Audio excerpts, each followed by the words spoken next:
Buenas tardes a todos. Muchas gracias por acompañarnos. Arratsaldeon, eskerrik asko egotxeagatik. Hoy tenemos el privilegio de tener aquí con nosotros a Refik Anadol, un artista conocido por todos, y a Leka Gilman-White-Oller, comisaria curator de este museo, y que van a hablar de una exposición que vamos a presentar al público a partir de mañana y que se inaugura esta noche. La exposición abre un nuevo programa, una nueva línea de programación en el museo que hemos denominado In Situ, donde lo que pretendemos es presentar proyectos de artistas contemporáneos que trabajan principalmente en el ámbito de la escultura, de las instalaciones ambientales, de las creaciones multimedia, pero proyectos que son concebidos específicamente para un espacio del museo, una de nuestras salas de la segunda planta, la que nosotros denominamos Sala 208. Pretendemos que sean proyectos donde los artistas desarrollen una idea en relación con la arquitectura de ese espacio, integrándose con ella, complementándola y fundamentalmente ampliando el ámbito del arte contemporáneo que está presente en este museo, acercando un territorio donde las artes plásticas se unen a otras disciplinas, la música, la tecnología, la ciencia. Y en este caso, para dar inicio a este programa de In Situ, cuya comisaria es Leka, hemos tenido la fortuna de contar con el artista Refik Anadol, que está aquí con nosotros, y él ha desarrollado un proyecto que lleva el título de Arquitectura Viva. Este es un proyecto del que van a hablar Refik y Leka, pero es un proyecto que está impulsado por la inteligencia artificial, que está inspirada en la arquitectura de este museo. Un proyecto muy complejo desde el punto de vista técnico y tecnológico, y que solo podía ser posible gracias a que hemos podido contar con una ayuda extraordinaria que ha venido fundamentalmente de la entidad One of One, cuyo fundador Ryan Surrer está entre nosotros o vendrá dentro de poco, y Euskaltel, un patrono de este museo desde los orígenes, desde el año 1999, y hoy tenemos aquí a su presidente, Ionar de las Fuentes, y también al CEO de Euskaltel y demás, Orange, Meini Spenger. Quiero agradecer a ellos, también a Google Cloud, por su colaboración en este proyecto que, como digo, y como comprenderán cuando lo vean, sin ese patrocinio y ese apoyo tecnológico no hubiera sido posible. A Refik no hace falta presentarle, él es un pionero en la estética de la inteligencia artificial, en general del arte generativo, desde su estudio Refik Anadol Studio en Los Ángeles. Y en este caso, este proyecto de arquitectura viva ha utilizado, entre otros, el material de archivo de los diseños de Frank Gehry, reinventando a través de la inteligencia artificial esas imágenes, generando una obra que es viva y que está permanentemente en un permanente cambio, de manera que cada vez que la veamos o que la vean nuestros visitantes vamos a ver una obra diferente. Decía hoy a la mañana en la rueda de prensa que cuando Frank Gehry concibió este edificio hace más de 30 años, él lo hizo soñando en que el edificio albergara obras de arte creadas por artistas que ya existían y por artistas nuevos y por artistas de las siguientes generaciones. Lo que probablemente nunca pensó es que, además de eso, el propio diseño y los propios diseños que dieron lugar a este edificio iban a convertirse en una obra de arte ellos mismos. Y por eso pues es un privilegio para este museo poder abrir esta nueva etapa en nuestra trayectoria, albergando obras creadas con esta nueva tecnología, la inteligencia artificial, y que además nos da la circunstancia de que se une en un momento muy afortunado en el museo, porque hace una semana inaugurábamos una exposición con unas obras extraordinarias del Museo de Bellas Artes de Budapest, realizadas en lo que es la tecnología, o lo que fue la tecnología más primitiva de desarrollo de la creatividad humana, del dibujo, y esos dibujos procedentes de las colecciones del Museo de Bellas Artes de Budapest van a convivir prácticamente separados por una pared con esta obra realizada con lo que es la tecnología más contemporánea y que, como Refik explicará muy bien hoy, es un instrumento de creatividad y de expansión de nuestra propia condición humana. Muchas gracias y que disfruten la exposición y esta charla que vamos a empezar a oír ahora. Gracias, Refik. Gracias.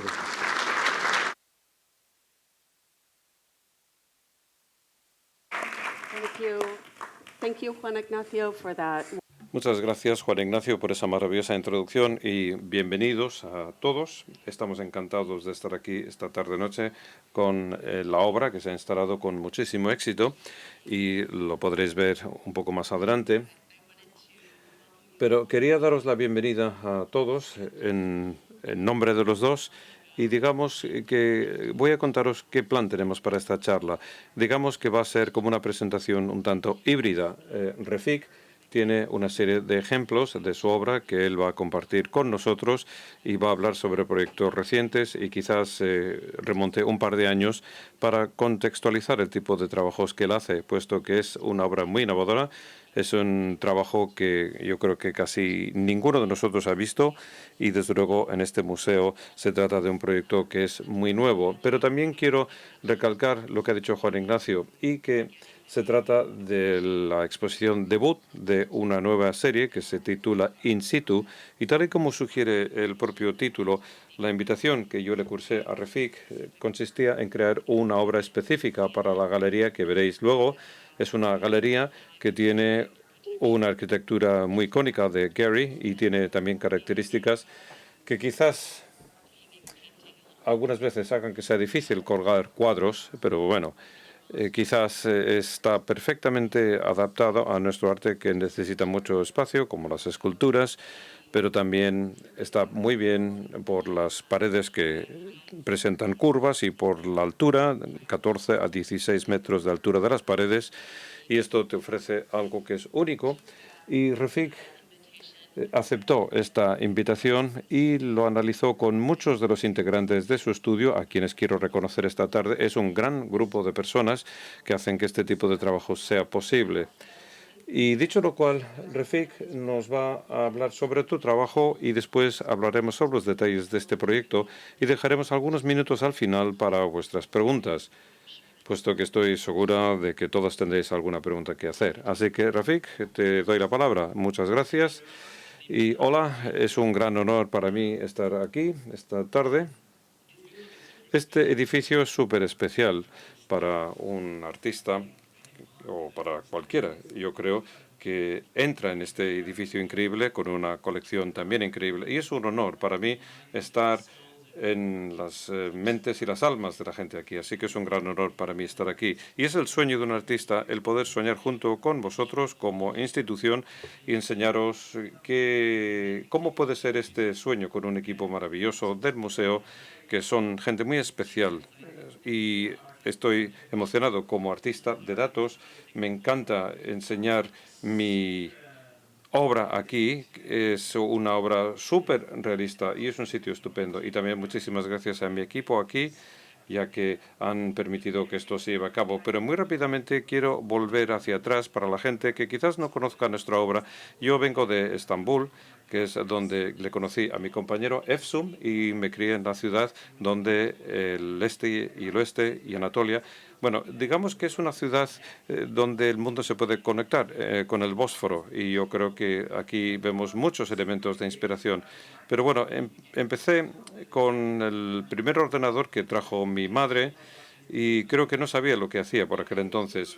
Pero de esta manera pude trabajar con un ordenador a los 8 años y fue un momento muy especial. Empecé a jugar cosas, juegos, y pensé, bueno, pues quizás algún día las máquinas se puedan convertir en un amigo. Y ahora, con la inteligencia artificial no parece tan extraño. Entonces, quizás exista otro ser con el cual podemos mantener una conversación. Pero este proyecto tiene una conexión conmigo a través de esta película Blade Runner, que también vi hacia esos años y que mi primo tradujo del inglés al turco y espero que lo hiciera bien.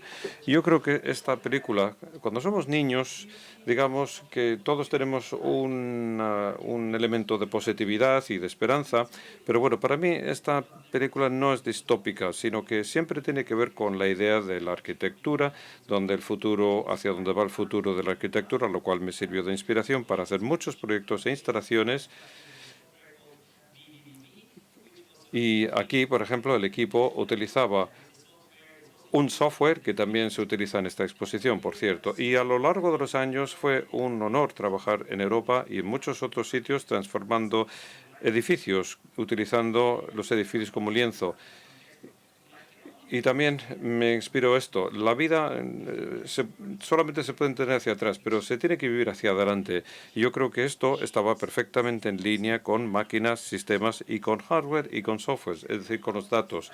Como sabemos, la sociedad está cambiando, las máquinas hablan, la inteligencia artificial hablan, los edificios tienen sensores y toda nuestra vida, digamos, que se encuentra ubicada dentro de este espacio. Y me gusta esta idea de si la información va más allá de los números o si la información o los datos se convierten en un recuerdo. Y quizás este recuerdo no se pueda adoptar cualquier forma o cualquier color o cualquier idea. Y de ahí que, bueno, Peter Weidel, que también fue director y que fue mi mentor también y que me enseñó mucho sobre las artes de los medios. Y este es un mundo que podemos desplegar haciendo que sea visible y entenderlo como un universo. Yo creo que, bueno, estoy seguro que muchos artistas se hacen esta pregunta. ¿Qué hay más allá de la realidad? Y esta pregunta, bueno, yo espero que nos sirva como fuente de inspiración al pensar en los límites de un lienzo o de la vida o de nuestra percepción. Y una de las razones por las que vais a ver muchas de estas cosas así, bueno, fueron cosas que se rechazaron en su día. Pero bueno, digamos que, y quiero volver sobre esta verificación de la realidad, puesto que el mundo en el que nos encontramos ahora es muy diferente en comparación con el mundo de hace una década. Es decir, hay muchísimas más conexiones y quizás seamos una de las pocas generaciones de la historia humana que hemos visto una transición entre lo físico y lo virtual. Así que mi trabajo consiste en entender esta transición y esta nueva sensación que todos tenemos en esta singladura, pero también nos tenemos que hacer preguntas hacia dónde vamos como humanidad y cómo nos está cambiando la tecnología y hasta qué punto o en qué nos estamos convirtiendo. Y yo creo que nos encontramos algo parecido a esto. Digamos que nos estamos cuestionando el control. Y también tenemos la idea o la sensación de desplazamiento por culpa del software y las máquinas.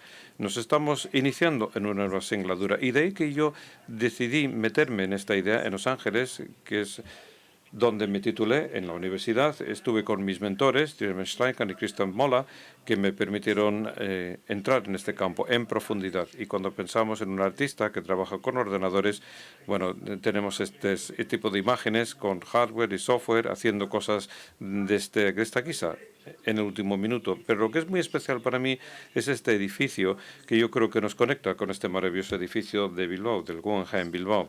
Y tuve muchísima suerte, ya que cuando fui a Los Ángeles por primera vez alquilé un coche y lo primero que hice fue visitar este edificio. Estaba en Blade Runner y dije, bueno, pensaba que el centro sería muy diferente.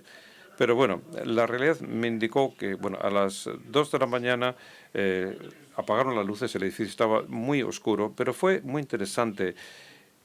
Y dije, bueno, esto es una idea maravillosa y se podría utilizar como un lienzo. Y eso es cuando le mandé un correo a Frank Gehry y le decía que, bueno, yo creo que podemos hacer algo sobre ese edificio. Evidentemente no hubo ninguna respuesta. No respondía a alumnos que tenían ideas locas, supongo. Y ese mismo verano fui a Seattle. Estuve haciendo una labor de investigación y eso es cuando abordé la idea por primera vez de que la arquitectura es como un lienzo o es como un material. Y siempre lo enseño. Llevaba pantalones cortos, como veis. Y me dieron un premio muy especial. Era un premio a la investigación, una financiación que me permitió abrir el estudio. Pero la semana siguiente tuve muchísima suerte ya que me dieron los planos del edificio. Y creo que lo que Gehry y su equipo hicieron, bueno, todo el mundo se interesó muchísimo y me dijo, bueno, igual es una buena idea. Y es así como se inició esta singladura. Y el primer proyecto que hicimos también fue otra conexión maravillosa con Frank Gehry. Fue esta sala de conciertos de la Filarmónica. Dijimos, ¿por qué no empezamos dentro y vamos a ver qué es lo que pasa antes de pasarnos en la parte de fuera? Y eso es cuando conocí a mi héroe y es un honor para mí compartir esta fotografía.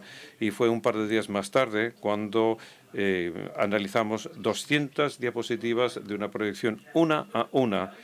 Y yo aprendí mucho sobre él y sobre los sueños que él manejaba. Y es un honor para mí estar aquí. Bueno, yo tuve un equipo maravilloso y que siempre me han apoyado.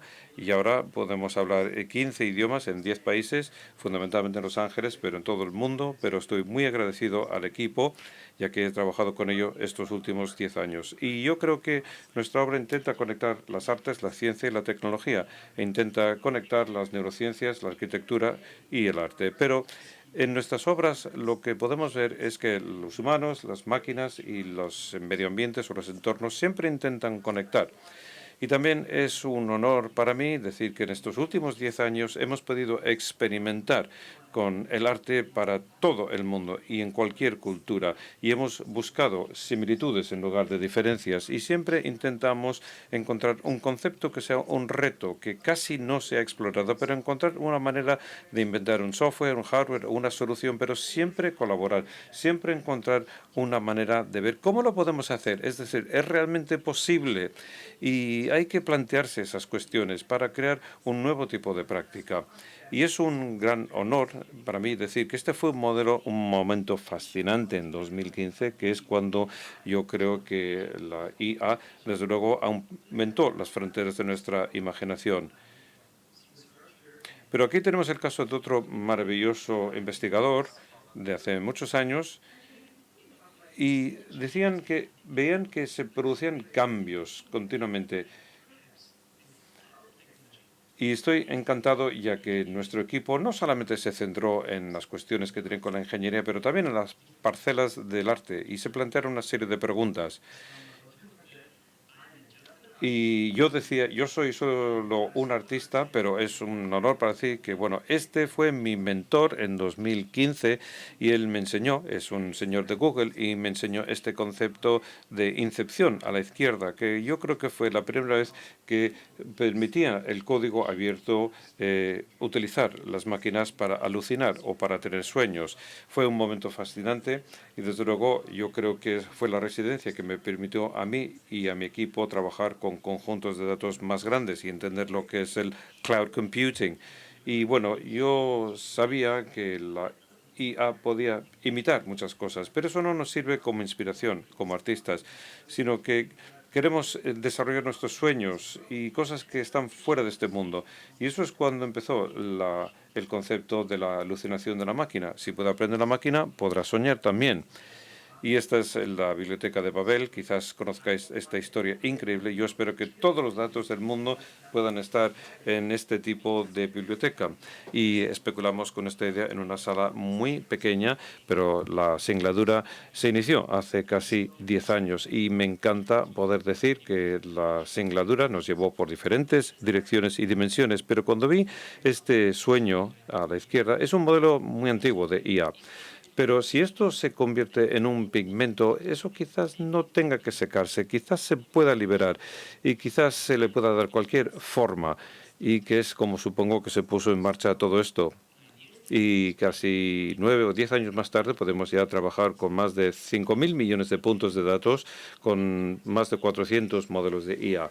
Pero solamente trabajamos con el permiso de la institución y solamente hablamos o trabajamos con los datos abiertos. Y lo que hacemos es trabajar con el concepto del pincel. Y aquí tenemos las palabras de Carl Sagan.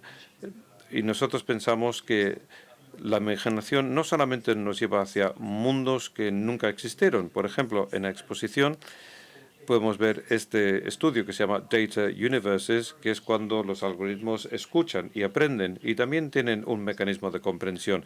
Yo pensaba que podíamos plantear nuevos tipos de esculturas. Aquí tenemos, por ejemplo, estos casos, o Mozart, que creó su propio mundo. Pero lo que realmente nos conecta con este proyecto tan impresionante es este concepto de embeber la IA en la arquitectura. Y volviendo al proyecto de Los Ángeles, que esto fue un reto maravilloso, como lo fue el Guggenheim Bilbao, fue un proyecto fascinante del 18 y teníamos a solamente 6 personas en el estudio. Pero podemos transformar esta forma maravillosa y nos hicimos la pregunta, si una máquina puede procesar memorias, puede también alucinar y puede tener sueños. Fue una experiencia fascinante. Esto es un vídeo, bueno, el sonido, por cierto, se ha generado por IA. y lo que hacíamos era transformar el edificio en una especie de lienzo vivo. Esto fue la tercera vez que vi a Frank Gehry, pero recuerdo la cara que puso. Estaba encantado y con este edificio era duro, era imposible. No, a él le gustan ese tipo de retos, pero recuerdo que tenía a uno de los colaboradores que estaba presente allí, una mente privilegiada, decía, bueno, es la primera vez que creo que puedo tocar la ciencia ficción. Fue una transformación impresionante para mí y para nuestro estudio. Recibimos mucho reconocimiento y hicimos muchos experimentos sobre IA. Aquí tenemos otro con flores, pero diría que durante la pandemia, cuando llevábamos mascarillas y que nos olíamos a nosotros mismos, decía, bueno, ¿qué es lo que falta en el arte digital? Está claro que podemos ver y oír, pero ¿qué es lo que falta? Bueno, quizás yo pensaba que era el sentido del olfato. Y empezamos a trabajar con un querido amigo que se llama Eric Sarachi y que tiene muchísimos conocimientos sobre el tema de moléculas y planteamos un reto a la IA para que desarrollara un sueño basado en moléculas. Y, por ejemplo, bueno, esto es un contexto experimental muy tecnológico, pero lo que fue experimental para mí es qué pasa si entras en este mundo y quizás la IA no solamente crea estos sueños de dibujos y de patrones, sino que nos permite oler esta realidad. Y este es un experimento y puedo deciros que esta noche, bueno, tengo un experimento que hacer aquí. Bueno, pues tengo un ejemplo que presentaros. Y también encontré que hay muchas maneras de honrar la vida de los genios y, por ejemplo, gente como Gaudí o como Mozart y como muchas otras mentes maravillosas que hemos tenido en la humanidad. Y este es un ejemplo muy conocido. En España, hace 2 años, transformamos la Casa Batlló de Gaudí y lo que vemos es una proyección sobre la fachada y lo convertimos en una imagen con vida. Y este es un proyecto que ha ocupado un lugar destacado en mi mente. Y yo creo que es posible que los edificios puedan mantener una conversación con nosotros y con el mundo que nos rodea. Y también yo creo que este arte público es algo especial y estoy encantado con que esta idea fuera creciendo a lo largo de los años. Pero quiero volver sobre los museos, puesto que como artista creo que los museos son instituciones increíblemente importantes y estoy encantado de estar aquí esta noche explorando estos conceptos maravillosos y me encanta ver que el arte digital se reconoce plenamente y también estoy muy agradecido a la experiencia que tuvimos en el MoMA hace un par de años y el año pasado también. Hubo una reacción maravillosa y fue por aquel momento, hace un año, este momento que se produjo también aquí en Bilbao. Y recuerdo nuestra primera reunión, que fue una ocasión maravillosa. Me podría meter en detalles técnicos si a alguien le interesa, claro, o si se desarrolla ese tipo de conversación, pero este fue un momento maravilloso. El estar en este edificio en una escala tan enorme, una escala tan preciosa, fue un momento increíble para mí. No solamente aquí hay una colección preciosa, sino que la sala o la galería era increíble. Y todo el mundo en el museo, cuando apareció el proyecto como posibilidad, dijimos, bueno, ¿cómo podemos hacer que sea único, diferente en este edificio y en esta institución tan increíble? El edificio es muy importante, pero no teníamos un modelo tridimensional del espacio, porque esto era un diseño arquitectónico muy pionero antes de que irrumpiera el tema del diseño tridimensional. Gracias al equipo, a José y a Carolina y a Daniel, bueno, gracias a ellos desarrollamos un modelo 3D. Entonces empezamos con un modelo, una maqueta 3D. Y esto es un lienzo increíblemente complejo. No es una pared normal, no es como una pared básica, como un espacio básico tampoco, sino que es extraordinario. Y cuando vemos el edificio desde la parte de arriba, podemos ver hasta qué punto es complejo.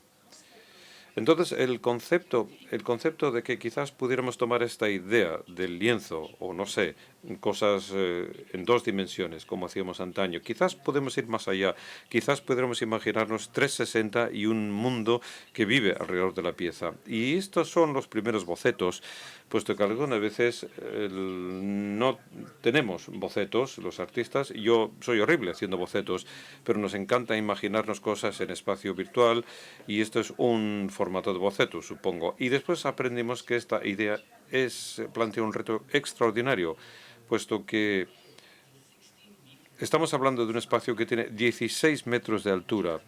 Y para daros o para indicaros el contexto de lo que pasa si se abre el lienzo, bueno, pues es extraordinario. Y si uno pasa al espacio de la proyección y vemos estos números, para tenerlo muy claro, estamos hablando de 21.000 píxeles. No sé, imaginaros como una película que tiene 4K, entonces una película IMAX. Tenemos muchas películas IMAX, pero por todas partes. Y era un reto fascinante.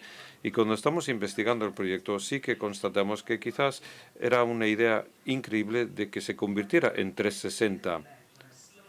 Y me encanta poder decir que esto es algo que sucedió. Edmund, aquí, que aparece, es uno de los principales diseñadores y arquitectos que trabaja con Frank Gehry y que ha trabajado en varios edificios, incluido este. Y, bueno, incluso aumentamos, o lo hicimos que fuera más difícil, aumentamos el volumen de la sala o la altura de la sala en una esquina. Y como no hay ninguna superficie plana, me acuerdo que el que creó el sistema músico dijo, bueno, vamos a ver qué experimentos se puede hacer. Y llegó aquí para grabar los sonidos del edificio. Aquí le tenemos, y esto fue una exposición anterior, y lo que hacía era comprobar el reverbero, es decir, el contexto acústico perfectico de esa galería.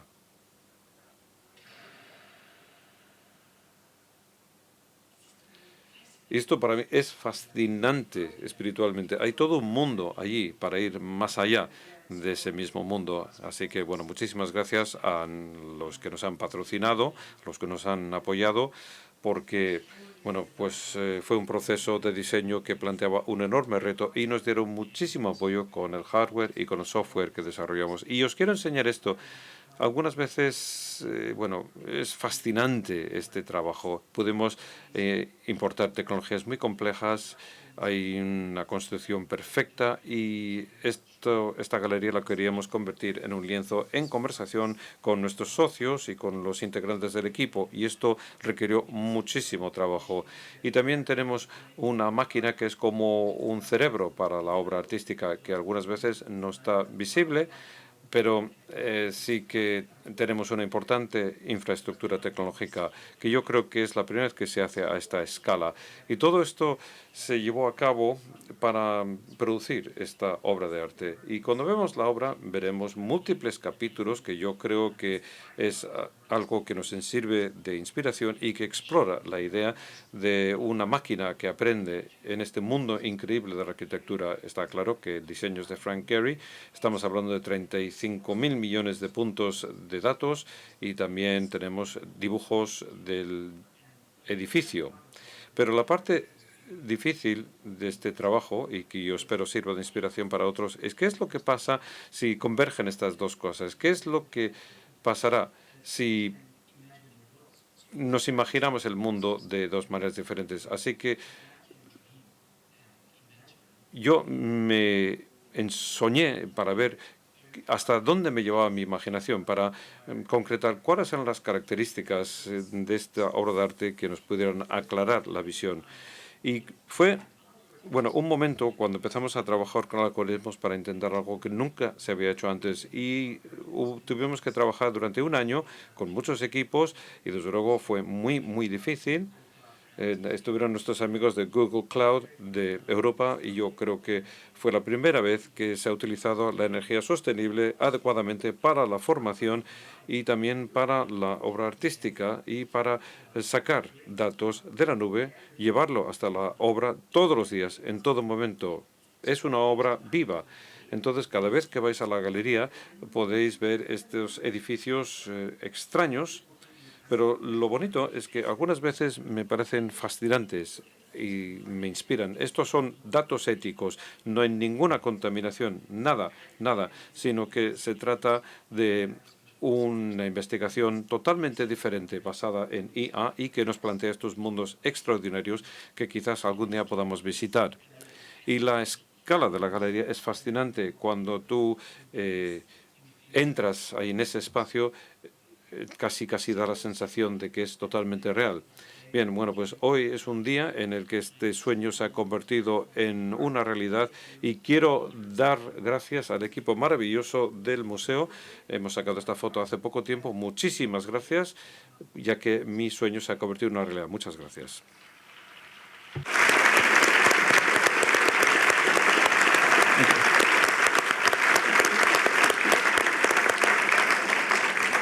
Well, Rafiq, Bueno, pues Refik, muchas gracias. Bueno, estoy seguro de que todo el mundo está absorbiendo tu entusiasmo. Siempre es un placer oírte hablar sobre esta singladura, porque es eso, es una singladura que te ha llevado hasta donde estás en la actualidad y desde luego has reconocido la intervención humana que hay detrás de algo tan importante como esto. Así que muchísimas gracias por tu presentación tan generosa. Bueno, ¿qué os parece si ahora, bueno, yo no sé cómo andamos de diapositivas, pero quizás podamos hablar un poco más lentamente sobre los detalles de esta obra, puesto que hay muchas cosas que absorber y yo creo que, bueno, no sé, podríamos ir un poco más hacia adelante y una vez que pasamos a lo que es la creación del mapa del espacio, que lo que hace es describir que este era un proceso 3D que había que llevarse a cabo, cosa que no habíamos hecho en el pasado, y tú y tu equipo empezasteis a pensar en qué concepto había que utilizar. Y lo que vemos aquí es un ejemplo maravilloso de lo que acabas de citar, es decir, el principio del proyecto, que fueron 35 millones de imágenes de arquitectura proveniente de todo el mundo, de diferentes momentos de la historia, que tal y como has dicho antes, la fuente es totalmente ética, lo cual significa que en el caso de los archivos de Frank Gehry fue una petición que se cursó, bueno, gracias a la relación maravillosa que mantiene el museo con el señor Gehry y también con tu larga relación con él. Él estaba encantado de permitirte que accederas a su archivo como base para este proyecto y también, bueno, pues muchas bibliotecas. Antes hablabas de bibliotecas, así que toda es una información con la que tú puedes trabajar y esto te da la base del proyecto. Entonces, quizás pudiéramos ir un poco más lentamente, puesto que esto es un trabajo en 6 capítulos y lo que voy a hacer es dar un salto hacia adelante y decir que cuando observé el montaje ha sido un proceso de instalación de unas 3 semanas con la gente trabajando día y noche, por lo menos durante 2 semanas o igual incluso 3. Pero bueno, se ha transformado muchísimo en las últimas 2 semanas. Pero es sorprendente para mí constatar que sí que existe una narrativa lineal que nosotros podemos observar cuando estamos en la sala. Aunque nunca vas a ver la misma cosa 2 veces, digamos que sí que tenemos este aspecto del relato sobre la obra, que yo creo que es absolutamente sorprendente teniendo en cuenta que estamos saltando entre la abstracción y la figuración. Bien, partiendo de estos puntos de datos de 35 billones, ¿cómo evoluciona la obra? Bueno, sí, yo creo... Bueno, tenemos este edificio, esta galería maravillosa, Frank Gehry, el futuro de la imaginación. Quiero decir que el edificio en sí, bueno, tiene el efecto Bilbao, es decir, este edificio increíble ha transformado la ciudad y ha hecho que converjan la sociedad y el arte. Y yo creo que este era el lugar más que idóneo para intentar desarrollar estas nuevas formas de imaginar cosas. Y yo creo que es un timing perfecto. Ha llegado un momento oportuno. Ahora que la sociedad está debatiendo qué es este tema, cómo podemos utilizar la IA y saber qué tipo de razón hay que explique todo esto. ¿Qué es lo que sabemos? ¿Cómo funciona? ¿Cómo podemos desmistificar este nuevo elemento que nos rodea? Bueno, había muchísimas campas en este proyecto y arrancando desde un punto muy complejo tecnológicamente hasta pasar a lo que tiene que ver con la sociedad. E intentamos reunir todos estos conceptos bajo esta interpretación, que yo espero que todo el mundo sienta una conexión con ella. Y los datos que estamos viendo aquí también forman parte de nuestra investigación, que es el modelo grande de la naturaleza, que iniciamos hace un par de años. Podemos recopilar miles de millones de imágenes de la naturaleza provenientes de muchos archivos increíbles y, desde luego, es posible hacer esto bien. Pero además de eso, los algoritmos, digamos, que son maravillosos, ya que dejan a la máquina analizar todos los mesopatrones y de esta manera el artista puede crear un pigmento. Y ahora igual suena un poco raro, pero quizás dentro de muchos años quizás se convierte en una práctica más habitual, puesto que es posible que también en la historia del arte, siempre se han creado los pigmentos y la gente utilizaba sus pinceles, así que tampoco es tan diferente aquí con estas maravillosas capas que estamos creando. Entonces, digamos que estamos ante una especie de cuerpo de obra y esto, digamos que es bastante divertido. Entonces, cuando una información en la mente de una máquina queda clara o se entiende de una manera u otra, lo que hace es generar un espacio latente. Y esta es una representación matemática de la información que contiene la mente de una máquina. Y por lo general, estas herramientas se crean para crear una producción muy realista. La IA quiere copiar la realidad. Pero este arte no hace eso, sino que lo que está intentando hacer es ver qué más puede hacer. Lo que hace es explorar estas cadenas, estos controles, es decir, el artista está presente aquí. El 50% es humano y el 50% es la máquina. Entonces, quizás tengamos tantos planteamientos diferentes que algunas veces pasamos por alto algunas de las cosas.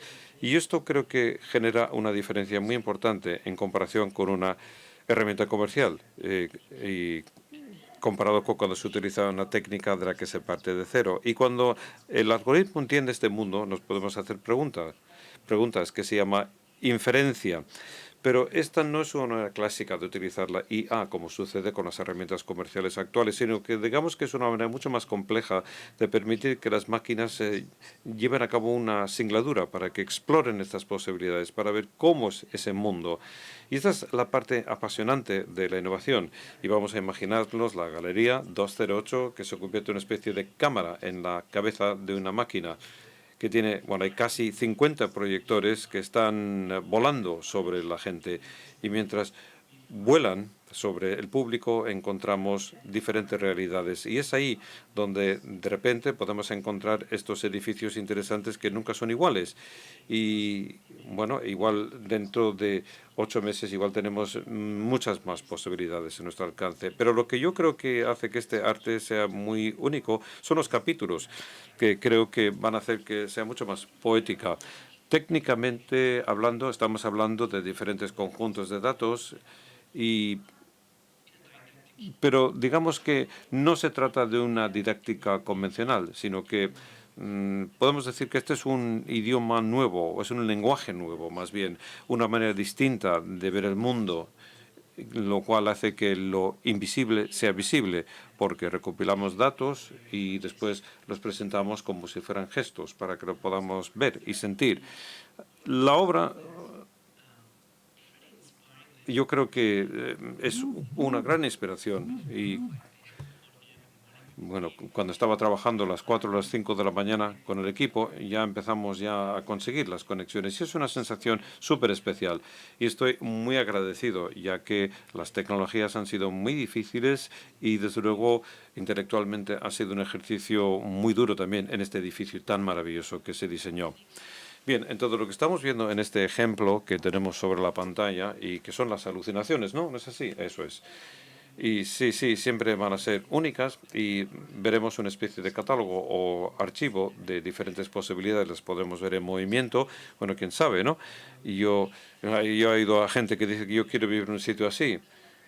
Sí, algunos de ellos, desde luego, son muy interesantes y muy atractivos.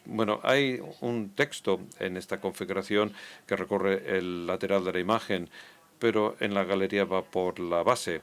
Pero ¿quieres decirnos qué es lo que describe ese texto exactamente? El texto que básicamente lo que te da es la fecha y te da un número.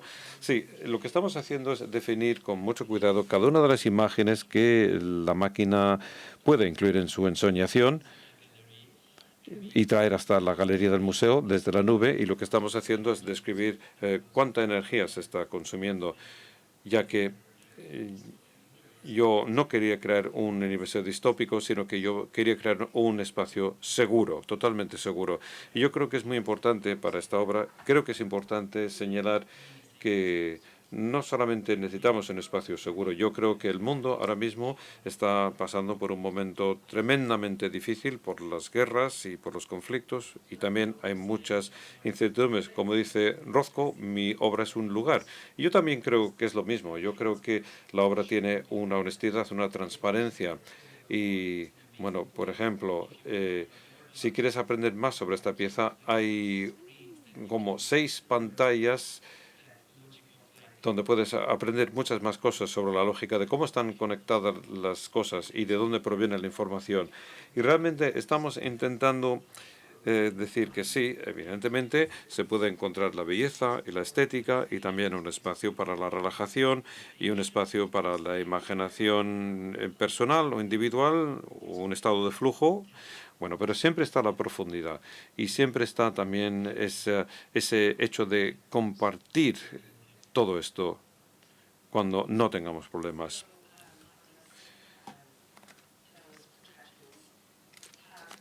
En estas proyecciones también lo que haces es medir la huella de carbono, ¿no? Por la producción de estas imágenes. Sabemos que uno de los aspectos más preocupantes de la IA es que no se considera que sea sostenible, y algunos de estos usos realmente se han cuestionado últimamente, y lo que has encontrado es una manera de superar este problema a través de unas técnicas de resolución de problemas, resolución creativa. Sí, bueno, para ser totalmente realista, y la tecnología de IA plantea enormes retos, y estos retos evidentemente tienen que ver con la energía, ya que técnicamente estamos utilizando la energía. Y la idea básica de las GPUs o de los superordenadores están haciendo precisamente eso, consumiendo mucha energía.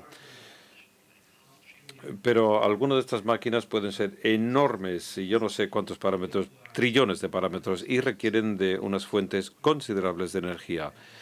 Y cuando llevamos investigando la computación en la nube y les preguntamos a nuestros colaboradores, ¿sería posible no utilizar el ordenador más rápido, sino algo que nos permita medir lo que estamos haciendo, y para que podamos utilizar energía sostenible para tener una huella de carbono súper baja, para que podamos saber qué es lo que estamos haciendo exactamente? Y me complace decir que nuestros colaboradores de Google Cloud, bueno, y otros dicen, sí, sí, por supuesto, hay una técnica que podéis probar y existe un mecanismo. Así que hemos optimizado esta idea para desarrollar otro tipo de modelo de IA.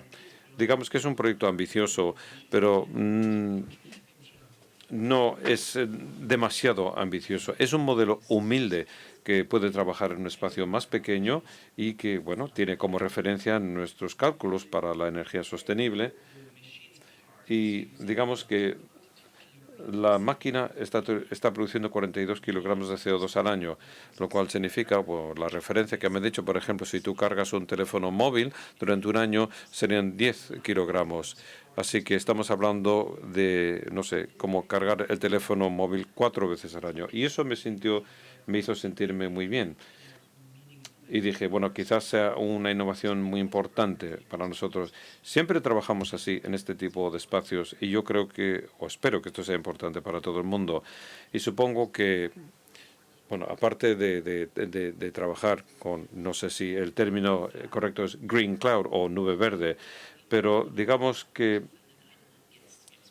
tenéis me parece que es en los Países Bajos, sí. Bueno, en primer lugar estábamos en Oregón, que estaba más cerca de Google Cloud, donde nos dieron asistencia tecnológica, y es ahí donde hemos experimentado mucho en estos últimos años. Pero bueno, ahora los Países Bajos tienen una infraestructura y hemos comentado esto estos últimos días. Entonces entrenamos un modelo de IA y también tenemos un clúster allí y que establece una conexión con las obras de arte y me parece que es fascinante. Y esta mañana estuve hablando con varios críticos de arte que quieren entender qué es lo que teníamos aquí y les dije, bueno, esto es muy diferente en comparación con el videoarte. Y esto va a permanecer y yo sé cuánta energía consume. Bueno, son conceptos muy interesantes en los que pensar. Bueno, posiblemente para nosotros sea un concepto un tanto abstracto, pero sí que quería decir una cosa que me parece de interés y que también nos ayuda a entender cómo esto está consumiendo menos energía. Y que en estos diferentes capítulos o algoritmos hay uno que está produciendo cosas en tiempo real, mientras que los otros, digamos que trabajan a través de servidores y no está en un bucle tampoco, sino que es infinitamente más complejo que todo eso, pero digamos que el procesamiento o la computación en tiempo real es mucho más baja. Sí, y yo creo que esto es una parcela muy apasionante, ya que en la historia del arte, y estoy seguro que muchos artistas han intentado ir más allá del lienzo y se han cuestionado el contexto temporal y han intentado buscar mejores materiales. Pero creo que es un momento perfecto para pensar en esta transformación y, no sé, quizás en varias décadas tendremos un concepto totalmente diferente de tiempo, pero yo espero que esta obra nos recuerde que tenemos que estar juntos en un mundo físico y seguir estando presentes en el museo y sentir algo juntos en lugar de hacer las cosas individualmente desde nuestras casas. Bueno, pues nosotros, desde luego, desde el museo tenemos el mismo planteamiento, que es una de nuestras misiones, está claro. Háblanos, por favor, sobre lo siguiente. Si alguien incluso quisiera criticar este arte, va a sobrevivir, va a existir en el futuro y desde luego esta obra puede tener un ciclo de vida superior a la nuestra. Pero tú como artista y pensando en las diferentes iteraciones de tus obras de arte, una obra de este tipo, ¿qué tipo de futuro puede tener? ¿Qué vida puede tener en un futuro? Sé que esta es una exposición temporal y tengo que decir que Refik tiene la intención de donar esta obra al museo. Ha sido muy generoso. Entonces, nuestros visitantes tendrán el gran placer de ver esto presentado de otra manera. Pero, ¿cómo piensas en ello respecto a este trabajo u otras obras? Bueno, lo que me inspiró de esta idea es que ahora la obra de arte tiene múltiples cámaras y cuando diseñamos todo esto, bueno, la galería es el lienzo, la galería 208 es el lienzo, entonces el suelo y las paredes, el techo son como el lienzo. Es algo que pertenece al edificio, pero técnicamente este mismo sistema, este mismo software se puede aplicar a otro criterio o a otro contexto y la obra se adaptará y de alguna manera se podrá presentar de esta manera. Yo creo que esta idea de la dinámica o esta idea de que la obra no tiene ningún tipo de limitación, que no se tiene que ceñir a la física de Newton, bueno, quizás esto en el futuro dé lugar a formas totalmente diferentes, lo cual es apasionante. Yo creo que es un momento perfecto para poder desarrollar estos sistemas de arte generativo, para reflejar estos sueños y para poder plantear estas funciones en el universo. Y esto es como una nueva versión de la imaginación que manejaba Inge. Yo creo que podemos aplicar su lógica y quizás hacer que esta obra también se adapte a cualquier sitio. Bien, las cámaras que tú citas, bueno, esto también, bueno, quizá sea difícil de entender si no habéis estado en el espacio, pero son cámaras que se han montado en esa estructura que nos has enseñado antes, que hemos subido hasta la parte superior de la sala. Entonces, las cámaras están enfocadas hacia las paredes. Entonces, la IA se está vigilando a sí misma, ¿no? Sí, técnicamente sí. Y esas cámaras, y bueno, podemos pensar que la computación a través de la nube es muy interesante. La nube es una máquina o son unas máquinas complejas que funcionan en no sé dónde exactamente. Sí, así como suena. Y realmente Es una autorreflexión, es una especie de autorreflexión, es como mirarte a ti mismo. Y sí, es un concepto tremendamente experimental. Estamos probando cosas nuevas y estamos experimentando con esto de qué pasa si la obra se mira a sí misma. Entonces, no sé, le está permitiendo a la IA que se conozca a sí misma. Sí, y yo creo que es un momento muy interesante para especular con estos conceptos e ideas. Sabemos qué es lo que puede hacer, es muy seguro, pero también existe este experimento apasionante de qué es lo que puede hacer el control. El artista está presente, no es que el IA haga algo por su cuenta, sino que es una colaboración entre humanos y máquinas. Y sabemos qué es lo que puede hacer, qué es lo que no puede hacer, y no es, no sé, como algo totalmente autónomo, instalas IA y lo hace absolutamente todo. No, no es nada distópico, no es eso para nada. Está claro que es algo que es un proceso muy claro, muy preciso, pero yo creo que en cada proyecto intentamos desarrollar todas las ideas que podemos, pero en este momento de celebración en Guggenheim Bilbao, ¿por qué no seguir adelante con esto y con nuestros sueños? Sí, sí, desde luego. Bueno, para asegurarnos de que todos entendemos de nuevo la función que tiene esta autopercepción de la IA, esto mejora la creatividad o las variaciones que la obra va a seguir produciendo. Bueno, a mí me parece que es desde luego un momento súper apasionante. Me parece que la inteligencia artificial, bueno, posiblemente esté creando un cambio paradigmático. Vamos a cuestionar la realidad y también la creatividad.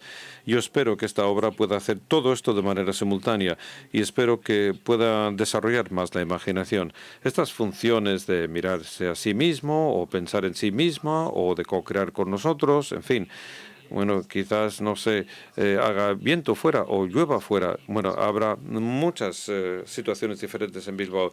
Y cuando pensamos en la arquitectura viva, no solamente es la cámara, sino que yo creo que el edificio está sintiendo también muchas cosas. Y podemos explorar muchas maneras de ver, de sentir, de oír, de oler. Y es posible también innovar la idea de la realidad generativa. Quizás tengamos que desarrollar un nuevo concepto de cómo se pueden generar estas imágenes. Bueno, yo creo que tu utilización del IA va más allá de lo que vamos a definir como herramienta.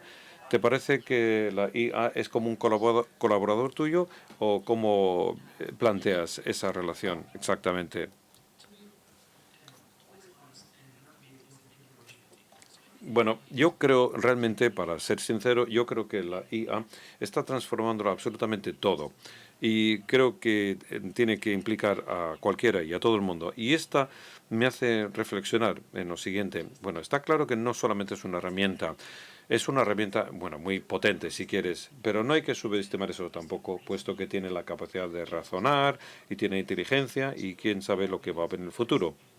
Y mientras hacemos este tipo de proyectos, siempre queremos asegurarnos de que el público entienda que estos algoritmos sí que pueden ser potentes y que, bueno, quizás hay cosas que queramos utilizar y otras cosas que no. Entonces es una especie de momento espejo para la humanidad. Un 50% humano y un 50% máquina. Y es un reflejo de nosotros. Pero para mí es una herramienta sorprendente, siempre y cuando se utilice bien. Y, por ejemplo, hace un par de meses el premio Nobel se dio al tema de las proteínas por primera vez. Y yo creo que esto va a resolver muchos problemas y quizás veamos soluciones para otras muchas patologías. Así que ha llegado el momento de la humanidad y creo que es muy importante también pensar en profundidad sobre este tema. Bueno, tú eres consciente de ello. Creo que fue hace 2 semanas que eres el único artista que invitaron a la cumbre sobre IA, bueno, la cumbre sobre acción climática en París, y yo creo que había jefes de Estado de muchas naciones diferentes y también gente o especialistas de muchos campos distintos que hablaban sobre todas las posibilidades y riesgos que pudiera plantear la IA. Digamos que tú has estado allí escuchando las opiniones de toda esa gente y has analizado la información que te han dado. Sí, y quizás pueda conectar todo esto con el siguiente mini experimento, porque fue muy interesante saber que, en primer lugar, bueno, solamente hay un museo Guggenheim Bilbao en el mundo y realmente es un honor para mí estar aquí como artista, pero hay muchos artistas que espero que vengan a explorar este campo y que sigan fomentando la imaginación. Y esta es una de las razones por las que quizás podremos imaginar muchas cosas y que podremos utilizar la idea del museo como hemos hecho en Los Ángeles y hemos hecho aquí, pero lo que queremos hacer es innovar más y queremos poner muchas más cosas en marcha y pensar en nuevas maneras de crear obras en este campo a través de la educación y también co-crear y quizás, no sé, dar apoyo a otros artistas en este tipo de labor. Y tenemos este modelo grande de la naturaleza, o Large Nature Model, y que es donde hemos empezado a investigar modelos de lenguaje y ver si podemos utilizar la IA para entender la naturaleza. Y lo más importante que tenemos, o lo que más inspiración que nos da, es algo que nos distancia de la naturaleza. Entonces, quisimos crear un modelo de IA recopilando los datos éticos con millones de imágenes y además nuestro equipo está trabajando en varios lugares del mundo recopilando datos. Y fue fascinante para mí, puesto que hay una falta de datos sobre la naturaleza. No sabemos cómo comunicar con la naturaleza. Esperemos que algún día lo podamos entender mejor, pero también tenemos una profunda comprensión también de cómo se pueden compartir los datos con otros artistas y compañeros. La esperanza es que podamos recopilar los datos, compartirlos con el público y entrenarlos en modelos. Y realmente, bueno, me invitaron, puesto que no conocemos buenos ejemplos. Tenemos que ver cómo se pueden desarrollar mejores tecnologías. Y esto quizás lo pueda conectar con por qué es tan especial este proyecto. Yo también tengo a dos mentores y dos profesores que tanto mi compañero como yo hemos tenido la fortuna de conocer. Y cuando pienso en la naturaleza, es una comprensión muy profunda de estar con la naturaleza y es un honor. Bueno, ha sido un honor que me invitaran a estos bosques de la Amazonía y he estado allí en los últimos 4 años muchas veces y me han enseñado cosas diferentes que no necesariamente se escribían en nuestros libros ni que tampoco veíamos en el cine ni cosas que vemos en la televisión, sino que su sabiduría. Bueno, solamente hay 70 personas que hablan su idioma y solo son 1000 habitantes allí. Y cuando yo llevé las tecnologías que manejamos y estuvimos allí con ellos y vimos cómo ellos interpretaban la vida y la cultura, fue una experiencia fascinante. Hicimos un proyecto el año pasado para conseguir financiación y para crear un poblado en la Amazonía donde la gente se pudiera reunir como si fuera la cumbre, como si fueran las Naciones Unidas o el Foro Económico Mundial. Establecimos la conexión e incluso ellos tuvieron muchas cosas que debatir en la naturaleza de la Amazonía. Y bueno, era como si estuviera con jefes de Estado, como si estuviera en las Naciones Unidas y con el secretario general de su equipo. Y lo que sí que constatamos es que es posible demostrar que se pueden hacer las cosas mejor, espero, y que es algo favorable para que el futuro sea mejor. Gracias, Rafik, por compartir todo esto. Y bueno, tengo una serie de preguntas en mi cabeza, pero sé que se nos ha acabado el tiempo y quería reservar unos pocos minutos para que el público pudiera hacerte alguna pregunta, si hay algún tema candente que no hayamos abordado. Y bueno, tenemos a gente que tiene micrófonos que te van a hacer preguntas, si las hubiera, claro. Así que, por favor, utilizar el micro para que todo el mundo pueda oír. Perdón. And of course, Sí, y a mí me encantaría Los Ángeles para ver Dataland, no sé. Bueno, yo creo que para finales de año y es todo un reto, sí, te creo.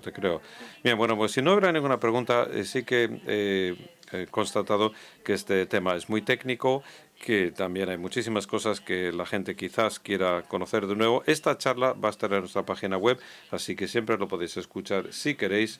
Sí, pero yo tengo una pregunta. ¿Sería posible sacar una foto juntos? Con permiso.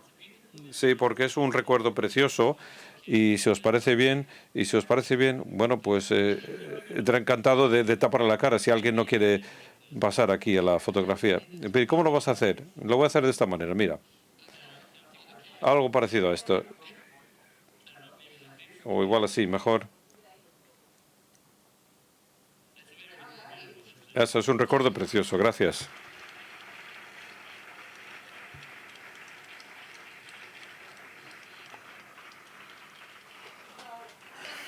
Bueno, te quiero dar las gracias una vez más, Refik, por tu generosidad, por tu enorme generosidad al compartir tu trabajo con nosotros. Y también quiero decir que el espacio de educación dedicado a esta exposición es una gran ayuda para entender cómo estos maestros han sido capaces de hacer que funcione esta obra y esperamos que disfrutéis de la exposición. Bueno, él quiere repartir o esparcir el olor del titanio para que lo podáis disfrutar todo el mundo. No es seguro, no pasa nada. Es muy experimental esto. Bueno, en fin. Pero yo creo que bueno, que tenemos que dejar unas 6 o 7 moléculas en el aire, pero bueno, al cabo de un ratito empieza ya a oler la cosa. Bueno, eso es como huele el metal, ¿no? Sí, en mi imaginación. Pero quiero dar gracias a mi equipo una vez más. Sois una gente maravillosa, ha sido una colaboración estupenda. Quiero volver sobre esta foto, por favor. Es un momento muy importante, una vez más, para realmente recordaros lo maravilloso que es este museo y todo el equipo, cómo nos han ayudado a superar los retos. También están los patrocinadores y la mente maravillosa que durante 3 décadas ha cambiado el mundo. Y Juan Ignacio, muchísimas gracias por tu increíble trabajo y espero que esta nueva etapa en el museo funcione muy bien. Y es un honor para mí estar en esta transición. Muchísimas gracias desde lo más hondo de mi corazón. Gracias.